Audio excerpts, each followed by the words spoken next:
Bonjour à tous, j'espère que vous allez bien. Je fais cette vidéo dans la continuité de mes analyses sur la crise du coronavirus. Je suis à la fois en colère et à la fois heureux de la tournure qu'a pris les événements. Je suis tout d'abord très en colère parce que cela fait des mois que je fais des vidéos d'analyse où j'avais prédit tout un tas de choses. J'avais prédit les manifestations qui sont en train de se produire. J'avais prédit l'armée dans les centres de soins et les homes. J'avais prédit les dérapages. J'avais prédit le chaos à venir et je pense qu'on est encore loin de ce qui nous attend. Donc je suis vraiment en colère à ce niveau-là parce que tout ça était dans les vidéos que j'ai faites. Vous auriez pu prendre conscience de cela un petit peu plus tôt. Par contre, je suis extrêmement heureux parce que à travers ces manifestations, le peuple est en train de revendiquer ses droits. Le peuple est en train de prendre conscience de tous les abus pour lesquels il est victime. Je ne savais pas juste il y a quelques mois quel serait l'élément déclencheur. On a vu que l'élément déclencheur, l'étincelle, a été les dérapages par la police étant une extension du pouvoir. Et que le mouvement Black Lives Matter, donc on voit que toutes ces manifestations sont vraiment un signe pour le pouvoir du ras-le-bol de la population. Alors ces manifs à l'échelle mondiale, c'est vraiment révélateur de nombreux soucis dans notre société. Ça démontre bien la colère et la défiance du peuple. J'en parlais également dans mes précédentes vidéos. Pour moi, c'est clairement une espèce de réaction démesurée face au stress post-traumatique qu'a été le confinement. Cette crise, pour moi, a été le révélateur de nombreuses défaillances dans notre société. Il a été flagrant de voir que notre société n'est pas une société démocratique. Toute cette crise du coronavirus l'a bien prouvé. On se rend compte que des lois sont passées sans aucun débat public. On se rend compte que la démocratie, à proprement parler, n'existe pas. C'est tout simplement scandaleux. On se rend compte que des extensions de l'État comme la police, les écoles et les hôpitaux ont été largement défaillants. Comme je le disais, les dérapages de la police aux États-Unis, mais aussi en France et dans d'autres pays dans le monde, ont été une véritable étincelle et un électrochoc pour la population qui se rend compte que la police est au service du pouvoir et non à leur service, alors que l'on paye des impôts pour la police normalement. Il y a eu de nombreuses images très symboliques dans ces manifestations. On a vu des gens qui manifestaient avec des masques et qui portaient des panneaux avec inscrit dessus « I can't breathe », le fameux slogan devenu international. C'est quelque chose de complètement paradoxal parce que le masque, bien sûr, symbolise l'asphyxie et pourtant ces gens-là revendiquent l'envie de pouvoir respirer, de pouvoir sortir. Le masque, ça représente également la muselière, la fin de la liberté d'expression, ça représente également la déshumanisation la plus totale.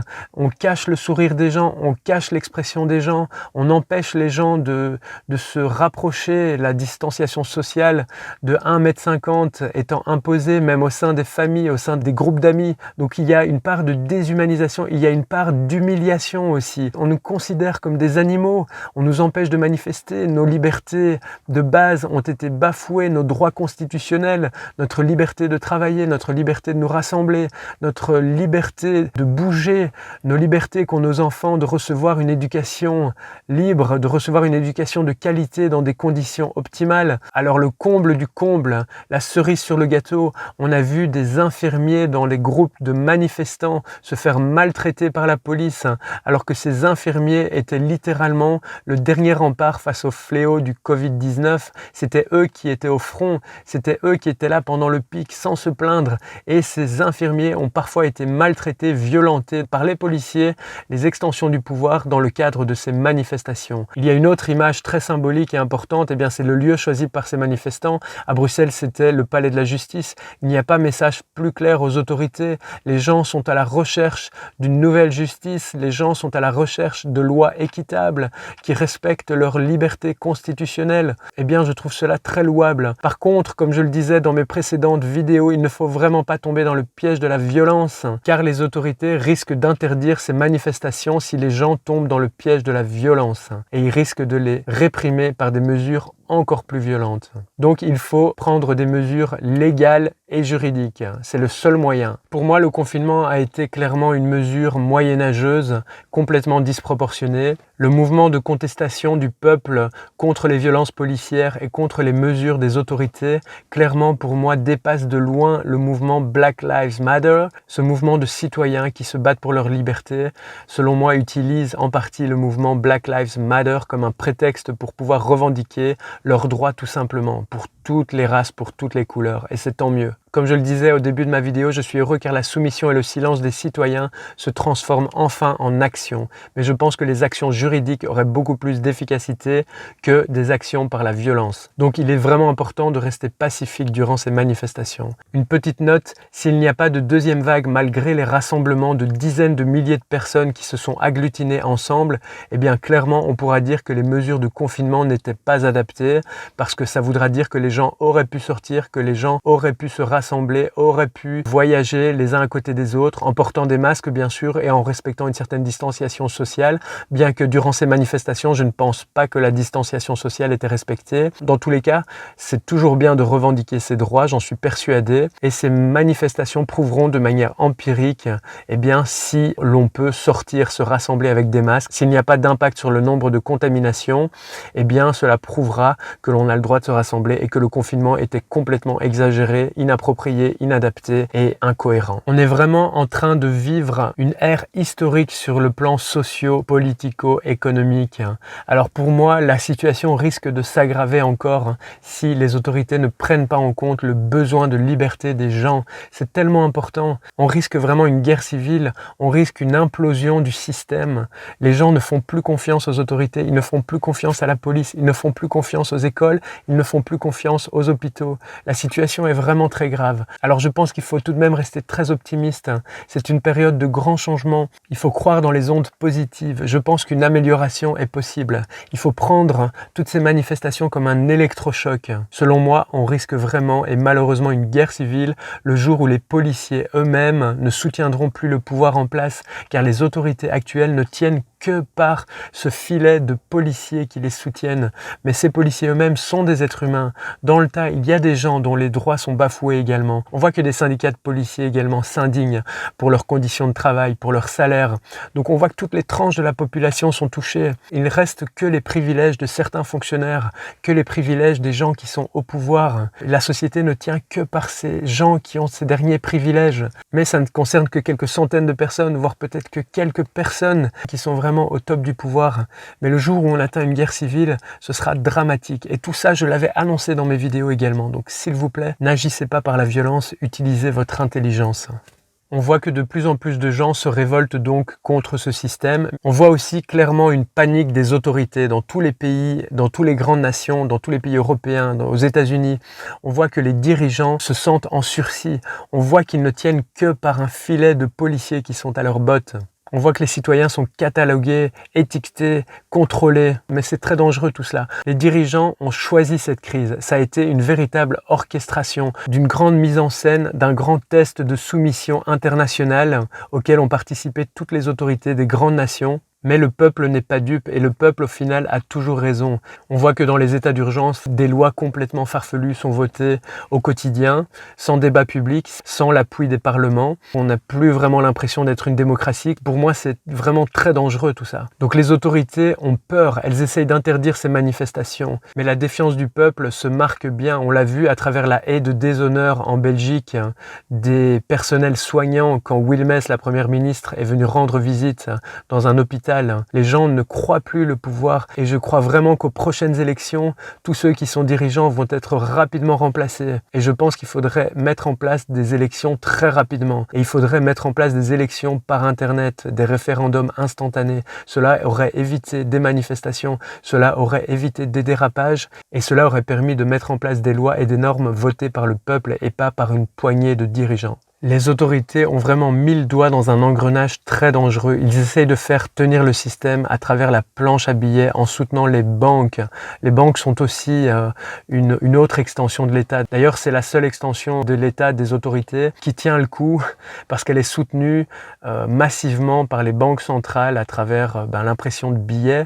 Malheureusement, cette impression de fausses valeurs ne va pas tenir très longtemps. L'économie réelle rattrapera rapidement cette surenchère quand les gens ne pourront plus retirer leur argent à la banque, quand les gens ne seront plus payés pour leur chômage, pour leur salaire ou qu'ils n'auront plus de revenus tout simplement, eh bien là, ce sera une autre paire de manches. Donc bien sûr, les États n'ont pas intérêt à ce que les banques fassent faillite et ne remplissent plus leur mission. En tout cas, moi, si j'étais vous, je retirerais tous mes sous des banques. Clairement, faites très attention. Débancarisez et investissez dans d'autres choses. L'immobilier, les terrains, l'or. Matérialisez vos économies et votre épargne, car l'épargne risque d'en prendre un coup énorme dans les prochains mois, les prochaines années, à travers l'inflation notamment. J'expliquerai ce point un petit peu plus loin dans la vidéo. Comme je le disais, les États sont en train de faire faillite. On sait déjà qu'on va faire face à l'une des plus grandes crises économiques depuis les années 30, si pas pire. Les États des pays avancés ont promis des aides aux entreprises, des aides aux indépendants qui ont d'ailleurs tardé à venir, mais également des aides aux ménages,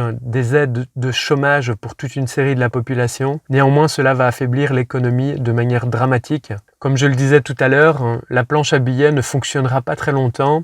Il risque d'y avoir des défauts de paiement d'entreprises, des faillites, des gens qui, quand ils auront un chômage restreint, voire plus du tout de revenus, ne pourront plus payer leur crédit. Donc les banques vont avoir énormément de mal dans les prochaines semaines, dans les prochains mois. Et c'est finalement, comme je l'ai déjà dit, il y a plus de 3 mois, les épargnants qui payeront les coûts de la crise. Mais c'est tout simple, ce sera fait de manière sans doute insidieuse, avec l'inflation causée par la planche à billets, l'injection massive de billets sans travail associé derrière, sans valeur réelle, eh bien il y aura une inflation qui va grandir de plus en plus. Donc les gens payeront les produits de biens et de consommation et de services beaucoup plus chers que ce qu'ils ne valent vraiment. Et donc de manière insidieuse, les gens devront puiser dans leur épargne. Donc c'est l'épargne des gens, les épargnants qui finiront par payer cette crise. On risque également de voir, comme je l'ai annoncé très tôt dans mes vidéos, que je vous recommande d'aller voir, des impôts et des taxes Corona qui risquent d'arriver dans les prochains mois. Alors toutes ces aides promises par les autorités pour les entrepreneurs, pour les particuliers, pour les ménages, pour les entreprises, pour les indépendants vont être très lourdes à tenir. Cela va contribuer à un risque de faillite de l'État. Et ces problèmes économiques vont clairement empirer la situation, car c'est seulement une fois que les gens perdront leurs petits privilèges, c'est-à-dire leur chômage, leur pension, leurs revenus de remplacement, leurs subsides, leur gagne-pain pour les indépendants, leurs clients, et bien quand tous les pans de la population seront touchés et seront exsangues, eh bien le risque de guerre civile est énorme. Les gens vont commencer à prendre des décisions totalement irrationnelles, mais quand cela sera porté sur des causes bien plus graves, on risque des conflits entre nations. Et c'est là qu'on risque, je pense, une 3e guerre mondiale. Dans l'une de mes précédentes vidéos, j'avais également fait un chapitre sur les grands gagnants et les grands perdants de cette crise. Je vous conseille d'aller le voir. On peut en tout cas dire que les tout grands gagnants de cette crise sont les GAFAM, ce sont eux qui tirent la bourse vers le haut, ce sont eux qui font des bénéfices faramineux alors que tout le monde fait des pertes pendant cette crise. Donc les Bezos, Zuckerberg et Gates sont en train de s'enrichir sur le dos du reste du monde. On voit d'ailleurs que certains de ces milliardaires vont probablement devenir trillionnaires dans les prochaines années. Ça a été annoncé et c'est une grande première en termes économiques. Dans la continuité de la faillite des États et de la panique des autorités, on remarque un nouveau phénomène est en train de s'accentuer. On remarque qu'il y a de plus en plus de contrôle et de surveillance de la population. L'État Big Brother est en train de s'empirer. On voit ça à travers un étiquetage des citoyens. On voit ça à travers des applications comme Stop Covid qui tracent les gens et qui enregistrent un tas de données à caractère personnel, à caractère parfois intime. Clairement, nos téléphones portables sont devenus de véritables bracelets électroniques. Tout est enregistré, nos moindres déplacements, nos moindres faits et gestes. Alors il y a d'autres éléments qui montrent qu'on va vers un état Big Brother renforcé, l'obligation du port du masque, l'interdiction de manifester. Le jour où un vaccin Covid-19 sortira, il y aura certainement une obligation de se faire vacciner. Alors Dieu sait combien la thématique du vaccin est une thématique controversée. Certains sont pour, certains sont contre, car cela a un impact sur nous. Un vaccin, ce n'est pas anodin. Tout comme le port du masque, c'est une atteinte à notre intégrité, une atteinte à notre visage, à nos expressions. La déshumanisation, ça symbolise l'humiliation. On remarque que les loisirs collectifs avec la distanciation sociale vont être de plus en plus compliqués. Donc il y a véritablement des atteintes aux libertés fondamentales, des atteintes aux droits de l'homme, des atteintes aux libertés constitutionnelles qui ont été bafouées en un claquement de doigts à travers des lois votées sans l'appui des parlements, sans débat public, en quelques jours, même en quelques heures, par les pouvoirs exécutifs, sous la couverture d'état d'urgence. Pour moi, il y a quelque chose là de scandaleux et d'inadmissible. Des libertés toutes simples comme travailler, voyager, aller à l'école, circuler, se détendre sont en train d'être bafouées. La liberté même de respirer est devenue problématique avec le port du masque. Cela est une atteinte à notre intégrité physique. On ne peut pas bien respirer avec un masque, cela a été prouvé. Donc ce sont des conditions de vie inadmissibles pour nous, pour nos enfants, pour nos descendants. Je pense qu'il est vraiment temps de prendre des mesures de bon sens proportionnelles à la situation. Juste un petit aparté, quelque chose qui m'avait frappé il y a quelques mois quand le port du masque a commencé à devenir quelque chose de banal. Rendez-vous compte, avant cette crise de coronavirus, le port du voile pour les femmes musulmanes posait un souci majeur, notamment parce qu'on ne savait pas identifier leur visage. Mais alors je vous dis pas, avec le port du masque, on est exactement dans la même catégorie de non-identification de citoyens. Un masque ou un voile porté au-dessus du nez qui cache tout le bas du visage, pour moi c'est exactement pareil. Donc c'est donner la légitimité au port du masque et interdire le port du voile, cela crée des incohérences complètement farfelues. Donc clairement on se rend compte que ces mesures une fois autorisées, une fois interdites de masques, ont été là juste pour combler les stocks disponibles ou pas disponibles de ces mêmes masques, ont été là pour combler l'incurie des pouvoirs. Je pense que l'on est aussi en train de vivre une banalisation de la violence. On le voit à travers ces vidéos extrêmement violentes que l'on voit tourner sur les réseaux sociaux et qui ne sont pas retirées, à juste titre. Les réseaux sociaux sont le dernier rempart de la liberté d'expression. Les pouvoirs ne peuvent plus censurer maintenant les citoyens. Et d'ailleurs, c'est la meilleure arme qu'ont les citoyens, c'est de filmer leur interpellation, c'est de filmer quand ils sont en face d'une interpellation policière. Eh bien, les images parlent d'elles-mêmes. Le problème avec la banalisation de la violence, c'est que les jeunes comme les personnes âgées, eh bien, deviennent insensibles à des images pourtant horribles. Quand on a vu ce George Floyd mourir devant la caméra de manière atroce, asphyxié, en train de souffrir pendant 8 minutes, c'est tout simplement inhumain, ça fait du mal de voir ça, c'est pas bon. Eh bien, c'est des images de guerre, c'est des images de violence. Il n'y a plus du tout d'étrangeté, de surprise à voir ce genre d'images sur les réseaux sociaux, c'est devenu un quotidien. Et toutes les violences lors des manifestations, c'est devenu un quotidien également. Ça ne présage rien de bon sur l'évolution de la société et sur l'évolution des mentalités, malheureusement. Les gens deviennent violents parce qu'ils voient des choses violentes. Et malheureusement, la violence attire la violence engendre la violence, et donc ce n'est jamais une bonne solution. Alors, le risque de guerre civile et de troisième guerre mondiale risque d'arriver également avec un écart entre les riches et les pauvres. Les riches étant les gens au pouvoir, les personnes avec des privilèges, et les pauvres étant les catégories de citoyens qui ont fait d'ailleurs tenir le système quand la crise était au plus haut. Je suis d'ailleurs un petit peu perplexe par rapport à certains corps de métier qui ont été payés pendant la crise, je pense notamment aux enseignants, alors que d'autres corps de métier n'ont pas du tout été rémunérés pendant cette crise, ou en tout cas ont été moins rémunérés avec des chômages et des salaires restreints, sans parler des pouvoirs politiques, des politiciens, des hommes politiques, des hommes et des femmes politiques qui ont été pleinement rémunérés, eh bien malgré leur absence des plateaux télévision, malgré leur absence sur le terrain. Eh bien, je pense, comme le disait le grand scientifique Hawking et d'autres grands intellectuels, que la fin de l'humanité sera due à, en quelque sorte, sa stupidité, à son sens de l'autodestruction. Et c'est malheureux parce que on pourrait construire des choses ensemble et finalement on construit des choses terribles, on détruit les choses même. Et donc je pense qu'il faut faire très attention. Mais néanmoins, il faut rester positif, car ces périodes de grand traumatisme peuvent insuffler des changements positifs sur le long terme. Le tout est juste de ne pas atteindre un point de non-retour, parce que cette situation, malgré tout, va créer beaucoup de rancœur dans la population. Et quand les gens seront exsangues, c'est là que tout risque de péter. Et ça commence déjà, on le voit à travers toutes ces manifestations. Il y a donc un véritable risque d'explosion et les hommes et femmes politiques devraient réellement en prendre compte. Je voulais parler des médias mainstream. Alors cette grande crise du coronavirus, selon moi, a été un révélateur incroyable de la médiocrité des médias mainstream.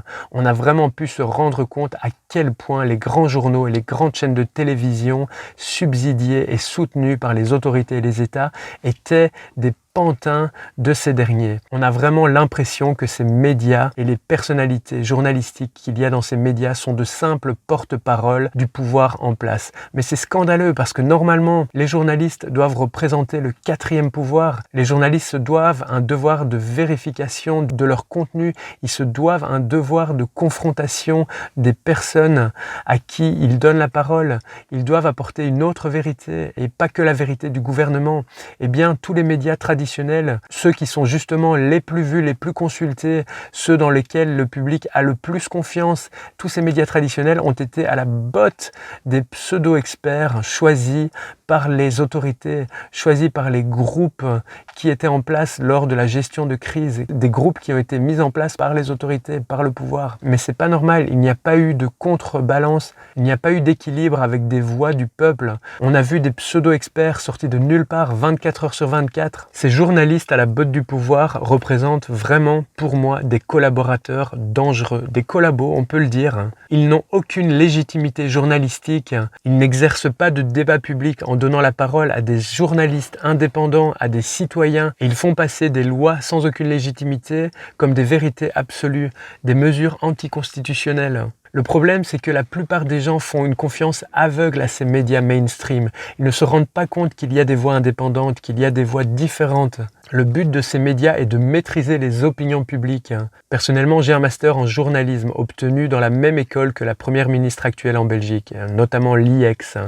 J'ai étudié la communication, le journalisme, j'ai un master en presse information. Donc je connais bien ces questions. Moi, je m'abreuve d'informations dans des médias indépendants. Donc je vous recommande vivement de vous renseigner et de regarder des médias indépendants. Il y en a plein sur les réseaux sociaux, il y en a plein sur YouTube, et de ne pas faire confiance à ces médias mainstream qui n'ont aucune légitimité journalistique.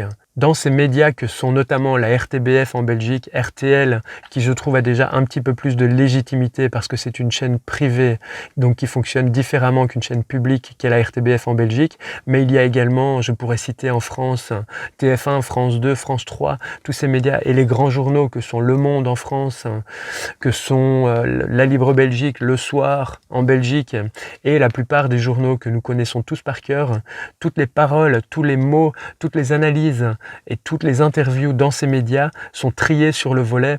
On retrouve dans les conseils d'administration et dans la direction de ces médias des membres du pouvoir politique. On retrouve des journalistes politisés et qui ont donc un certain biais intellectuel, qui ne sont pas neutres, qui sont partials et qui sont cléments et très bienveillants par rapport au pouvoir en place.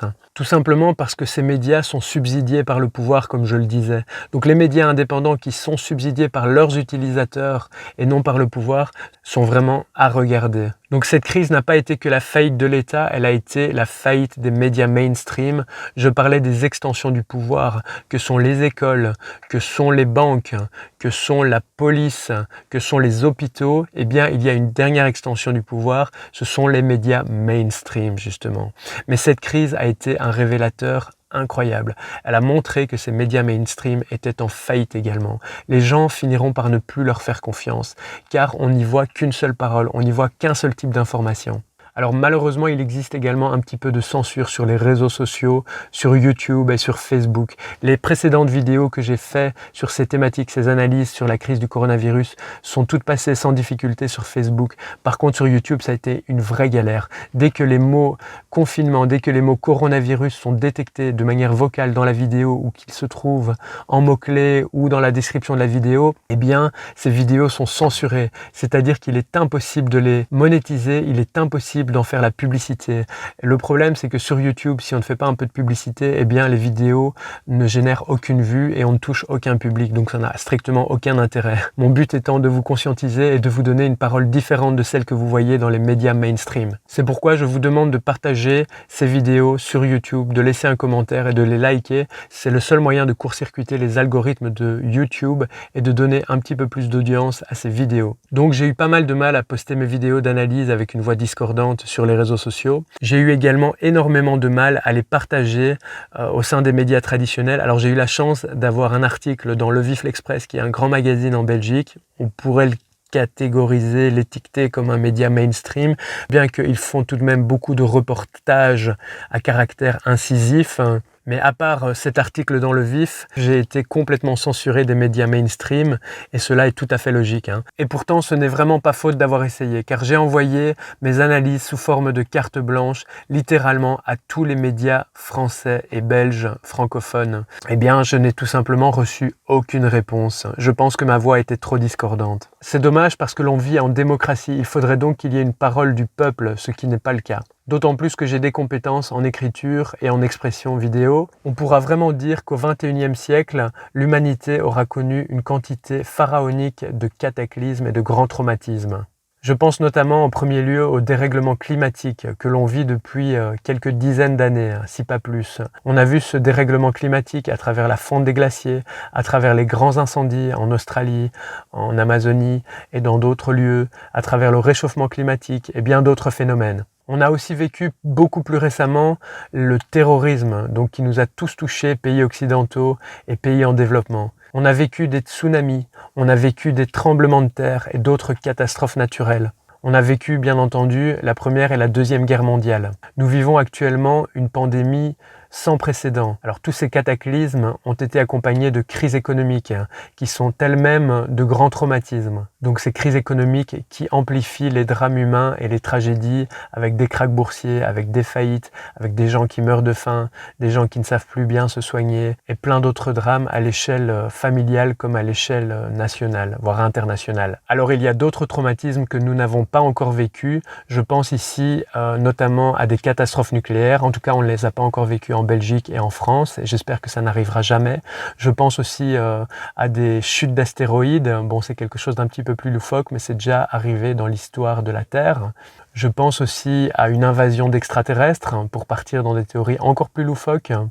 Je pense aussi à des pandémies de virus beaucoup plus graves que le Covid-19. J'en parlais aussi dans mes précédentes vidéos. On peut peut-être s'estimer chanceux que le taux de mortalité du Covid-19 ne soit pas si élevé que ça. Ça aurait pu être pire en quelque sorte. Et enfin, je pense encore à un Big Crunch, donc la fin de l'univers. Bon, on en est loin selon les physiciens et les astronomes. Voilà, on a vécu beaucoup de traumatismes sur l'échelle de tous les traumatismes que l'on pourrait vivre à l'échelle de l'humanité, à l'échelle de la Terre, en 2 siècles. C'est pas rien. Alors je voulais également faire un petit point au niveau médical. Alors clairement, je ne suis pas un expert sur le plan médical. Moi, je suis journaliste et artiste. J'analyse les choses. Je suis un miroir de la société dans laquelle on vit. Néanmoins, il y a certaines choses de bon sens. On sait tous que l'on a plus de bactéries et plus de virus que de cellules humaines. Donc je pense que ce n'est pas super bon de se confiner et de s'isoler ou de se distancier des gens de manière excessive. On a besoin en quelque sorte de partager nos nuages de bactéries et de virus. Cela nous renforce sur le long terme. Comme je le disais tout à l'heure, le port du masque n'est pas anodin. Cela peut avoir un impact sur notre santé. Cela a un impact clairement sur notre intégrité physique et psychologique, mais cela peut aussi avoir un impact sur notre santé médicale. On respire moins bien, on respire nos propres bactéries. Pour faire un point encore au niveau médical, j'ai écouté de nombreuses interviews de Didier Raoult. Alors, je sais que c'est un personnage controversé et que sa théorie sur la chloroquine n'a pas été prouvée, voire elle a été désavouée. On a prouvé que la chloroquine n'était pas forcément efficace. Néanmoins, je trouve que cette personne est un scientifique vraiment d'une grande intelligence. Je l'ai trouvé très cohérent dans ses propos. Je l'ai trouvé extrêmement critique vis-à-vis des mesures des autorités. Finalement, c'est quelque chose de bien. C'est une voix discordante, ce qui est toujours bon en démocratie. Donc je pense que vivre confiné affaiblira notre immunité. Il faut bien réfléchir là-dessus parce que si l'on va dans des mesures d'isolement, des mesures de distanciation sociale, où nous faisons du sport dans des petits blocs de plexi, où nous mangeons séparés par des plexis, par des scaphandres ou autres inventions complètement loufoques, eh bien je pense que cela nous affaiblira sur le long terme. Ce n'est pas humain. On n'est pas fait pour ça. On est des êtres charnels et donc s'isoler comme cela n'est ni bon sur le plan physique, médical et ni bon bien entendu sur le plan psychologique. Donc je n'ai pas parlé de tout l'impact psychologique, tout le risque de dépression et de troubles que cette grande crise a engendré et engendrera. C'est un point que j'ai un petit peu abordé dans mes précédentes vidéos que je vous recommande d'aller voir, de liker et de partager. Merci. On a quand même un élément de comparaison pour cette grande pandémie que l'on est en train de vivre et que tout le monde a un petit peu oublié, bien qu'elle soit passée dans quelques articles dans les médias.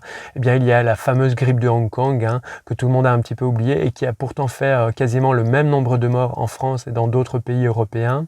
Eh bien, donc on voit que cette grande grippe de Hong Kong n'a pas eu de deuxième, troisième vague.